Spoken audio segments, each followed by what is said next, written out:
Hey guys, and welcome back to my channel. So whether the YouTube god served this video to you or you clicked on it because maybe you're a loyal subscriber, if you're not, you should subscribe. My guess is that you came across this video because you fall into one of two camps.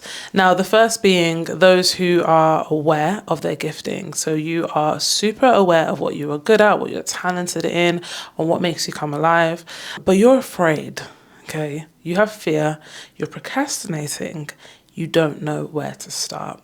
And then the second camp being those who maybe lack awareness around what their gifts actually are. So maybe you're someone that looks down on the things that you do well. Maybe you're someone who underestimates the gifts that they already have. So regardless of whichever camp you sit on, today's video is going to be all about 7 different things for you to consider to help you go from feeling afraid and feeling stuck to feeling confident and moving with clarity. So let's get started. Okay, so first, a personal story. I am someone who I've always resonated with what I like to call the idea of feeling the weight of purpose, the weight of gifting. And what I mean by that is I've found in my life that gifting, when you feel like you are called to a particular thing, it also carries a weight. There's almost like an expectation and kind of like a heaviness. Like sometimes your gift can feel like a blessing and a burden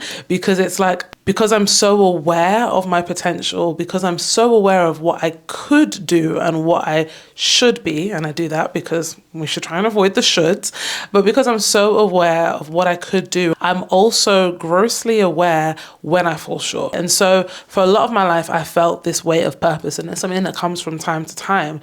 And I found that used to weigh me down in such a way that it would actually stifle my movement, right? So I would spend more time focused on what I wasn't doing than actually just producing.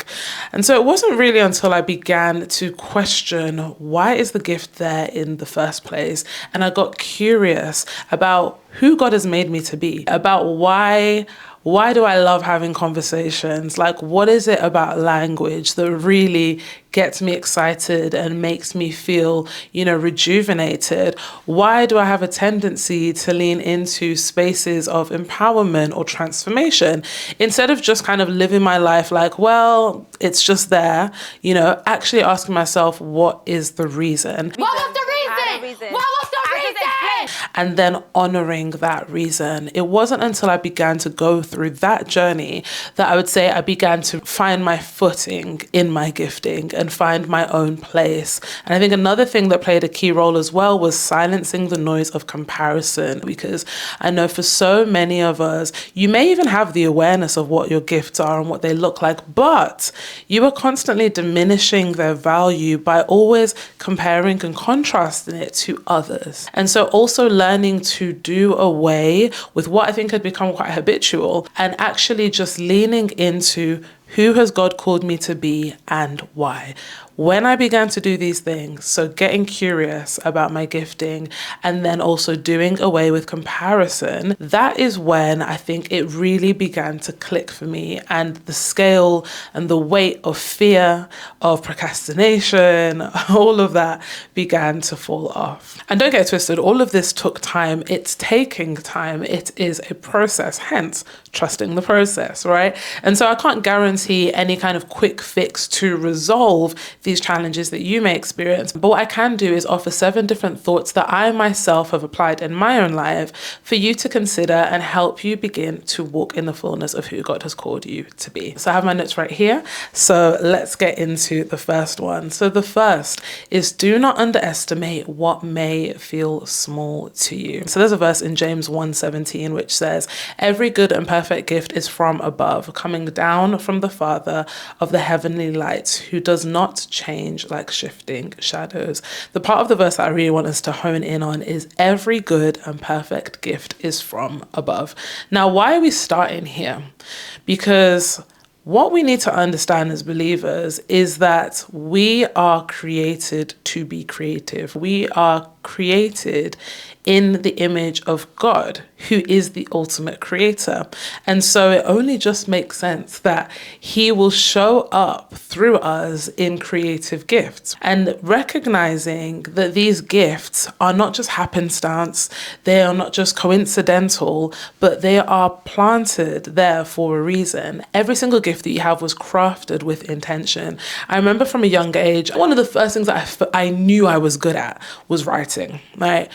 I just knew, oh, honey, give me a creative writing exercise in English, GCSE, A-level, all the things, and I'm going to eat down. Okay? I'm going to eat down because I found that it was a natural flair. It was something that, yes, is taught and can be taught, but I had always had it within me. And that's another clue, by the way. When it's something that comes natural to you and something that comes easy to you, do not overlook it. And the reason why I say do not underestimate what may feel small to you is that oftentimes we take for granted the things that come the most natural to us without recognizing that that is your gifting. So someone might be like, oh, how do you create such glorious tablescapes? And you might think, I mean, I've been doing it all my life. Like, is that a big deal? Someone might think, how have you been able to take my thoughts and organize them into such a neat and efficient Excel spreadsheet? And you might be thinking, like, I do this in my sleep. And because of the familiarity, if we're not careful, right? Because of the closeness that we have to that thing, we actually overlook the fact that it is extraordinary, right? So something doesn't have to be hard to be excellent. I'm going to hold your hand as I say this, actually. Something doesn't need to be hard to be excellent. If you, like me, come from the Black community, and, let's just go there. You're an eldest daughter too, or you're the only daughter. There might be this kind of expectation that you've always placed upon yourself and others have placed on you that the measure of the worth in what you're doing has a direct correlation to how hard it is. So you'll be awarded for, enduring. You'll be awarded for persevering. But can we also please make equal commotion for flowing in your natural gifting? Can we also make commotion for doing things wonderfully that come easy to you? Sometimes we are so close to the things that we do that it really requires us to zoom out and to recognize that your gifting, that thing that comes so easy to you, is someone else's answered prayer. Number 2, what I want you to do, and I mentioned this in the beginning of the video, is to get curious. So many of us are just walking through life on autopilot. We don't even question, like, why do I like candles? Why do I love the sunrise? Why am I so good at organization? Why do I enjoy it so deeply? What does that do for me? What does that do for others? Asking why is one of the greatest questions you can ask yourself, which is ironic because if, like me, you grew up in an African household, you may have been scolded 1 or 2 times for continually asking why. It may have been met with the everlasting annoying phrase, because why has a long tail. But I want you to flip that, okay? I want you to remember that you're an adult, you're grown, you have agency and autonomy, and you are allowed to ask, and you should. You should ask yourself hard questions. There's a prayer that Matthew James shared, and I shared this on my podcast as well, Trust in the Process, which you can find on this channel. And she said that one of the things that she started praying is, God, show me what you love about me and show me how I can do more of it. And in that clip, she went on to say that ever since she started praying that prayer, that speaking opportunities were opening up and opportunities to use her voice. And so she was able to ascertain that, wow, okay, God, you love me using my voice. And so again, one of the ways we can actually honor our gifting is by getting curious about it. And number 3, what we're going to do is one of my favorites, and that is to pay attention. Do you know what's crazy? The normal resting heart rate for adults is between 60 and 100 beats per minute. Now, when I say this, it sounds like a lot, but in your everyday life, who's counting? It's not until I mention it or you start to think about your heartbeat that you become aware of the sound it's making. You become aware of the motions, right? And the way in which your body is moving. It's happening regardless, but you've come into the awareness of it because you are paying close attention. And it's the same thing with our gifts. If we're not careful, if we don't pay attention, then we can really miss the connection between the things that make us come alive, the things that we enjoy, and the things that also help others too. And sometimes the things that we've done in our life, the different ventures, and even the different jobs we've had can seem incredibly random. It can feel like there is no cohesion, there is no connection, like, what am I doing here? The gift is in paying attention. And what I want you to do is to notice the threads. There is a thread that is running through your life. Your life is not random, okay? I'm going to say again, your life is not random. In Jeremiah, we know that God says that before we were formed in the womb, he knew us, right? So none of this is random, but it is your responsibility to notice the threads in your story. So what does that look like? It looks like noticing what makes you come alive, and again, why. It looks like paying attention to the underlying current that may be found within the things that you lean towards, the things that resonate with you, the things that make you feel burdened, but also the things that equally bring you great joy. I always say that life is most understood in reverse. And so one of the things you can do is actually reverse engineer your journey by looking back. Let's go all the way back to the beginning at the different points when you've done things that made you come alive, when you've done things that helps others, when you've done things that where you felt in your element. What were you doing? And can you notice any commonality between them? Now, to make this super practical for you, here's just a couple of questions that you might ask yourself, which I also like to ask others and myself. The first is, what did I want to be when I was younger? And what resonates with me now? So you may notice that when you were younger, you always dreamt of being the next Jacqueline Wilson, right? However, fast forward and you are now a public speaker. Now, on the surface, it's like, wait a second, did I lose my footing? Like, where did things go wrong?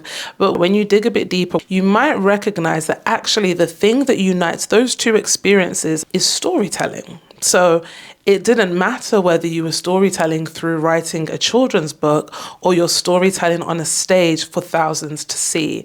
That thread has continued. I always say that purpose is fluid in that the how, the expression of your purpose will change, will inevitably change from time to time, season to season, but the core of it often remains the same. Another question you can ask yourself is, if you could have 3 alternative careers, if there were 3 different things that you could be doing with your life right now, what would you be doing? The first step is to think about those things, maybe write them down. But the second and most important step is to analyze them. Is there something that links these things together? Is there a core thread that runs throughout? Because again, your life is not random. Number 4 is, do not try to overthink your way into clarity. If you are someone like me who's maybe incredibly analytical, you like to understand things, like understanding and comprehension is incredibly important to you, then you may have a tendency to overthink.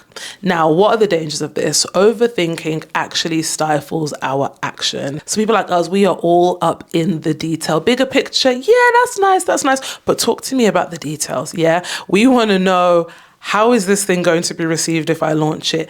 Is the audience going to be there? What is the plan B if it doesn't work out? And whilst there is some place for preparedness, right? The truth of the matter is that clarity is found in the doing. Think about it this way.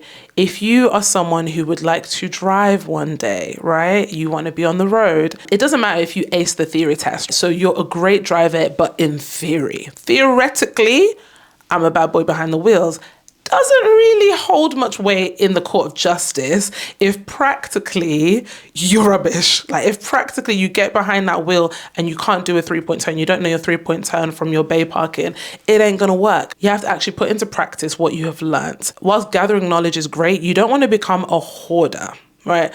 Hoarders hold on to things which no longer serve them.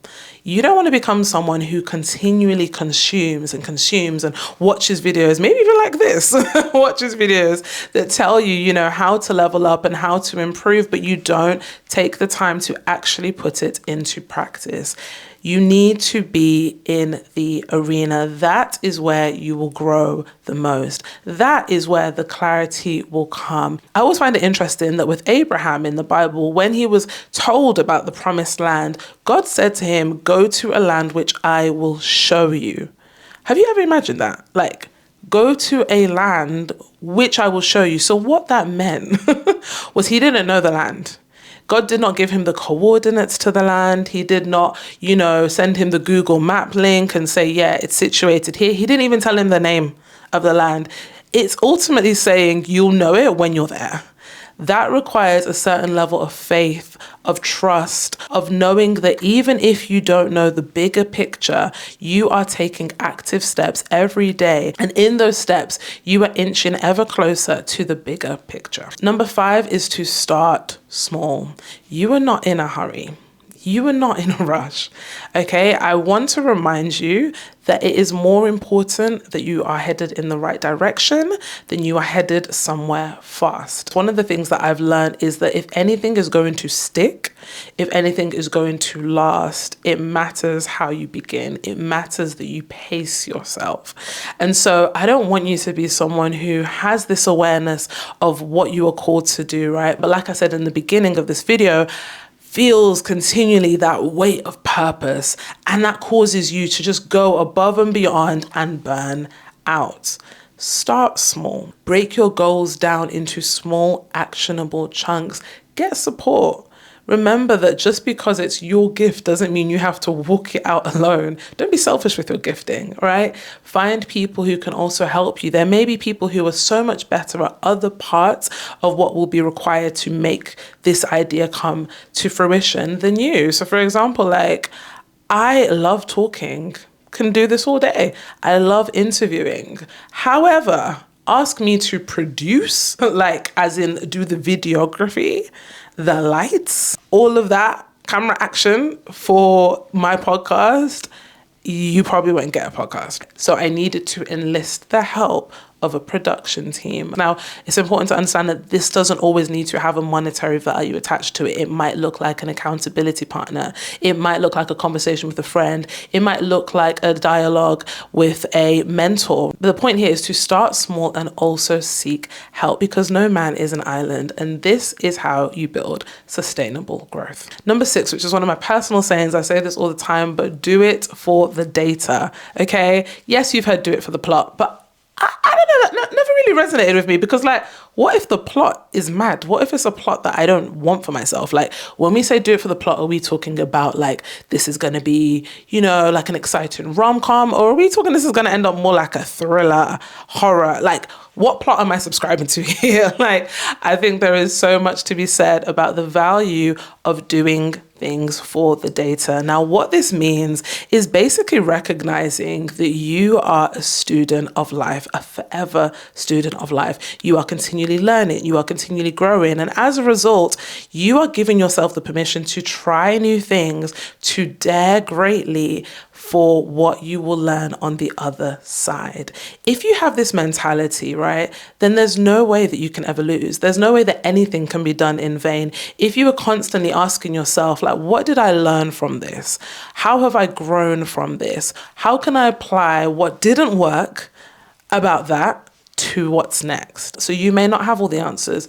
Do it for the data. You may not know where this is going to go. Do it for the data. You may not know if the audience is going to show up to this event that you have planned, but do it for the data. Because when we do this, we never really lose. And the final point, number 7, is to think about the people who are connected to your yes. One of the things that tends to happen when we are so close to our gifts is they can begin to feel very personal. It can begin to feel like, well, I have the awareness that I have this gift. And so if I don't come out with the podcast, if I don't launch the book, if I don't step up in this role at work, whatever it might be, like, no one's going to die. And the truth of the matter is, yeah, maybe they won't. However, I want you to think about some of the most inspiring people in your life, people who have influenced your life in some type of a way. And then I want you to imagine that they never actually dared to begin. And I think this is the power of recognizing that your gifts are actually to be of service, that they are to be used in some type of a way. And now what I don't want you to think is that being of service equals this needs to be monetizable. Everything needs to make me money. Being of service can look like writing a book that becomes a New York Times bestseller. But in the same breath, being of service can look like a quiet conversation that you have with one person that is never documented. Being of service does not mean being on a big platform. It simply means being of use, adding in some way to someone else's life. When you actually recognize the level of impact that is there within your gift, it awakens you to refrain from procrastinating and actually begin to produce. Remember that that thing that comes so natural to you that you just cast off is someone else's answered prayer. And so I hope this video has been helpful for you in really understanding that your gift is there for a reason. For more content like this, please do be sure to subscribe to my channel. Also check out my podcast, Trust in the Process, which is on Spotify, Apple, and all the places where you get your podcasts. Over here, we are all about helping you journey well. So I look forward to continuing to journey with you. Until next time, bye.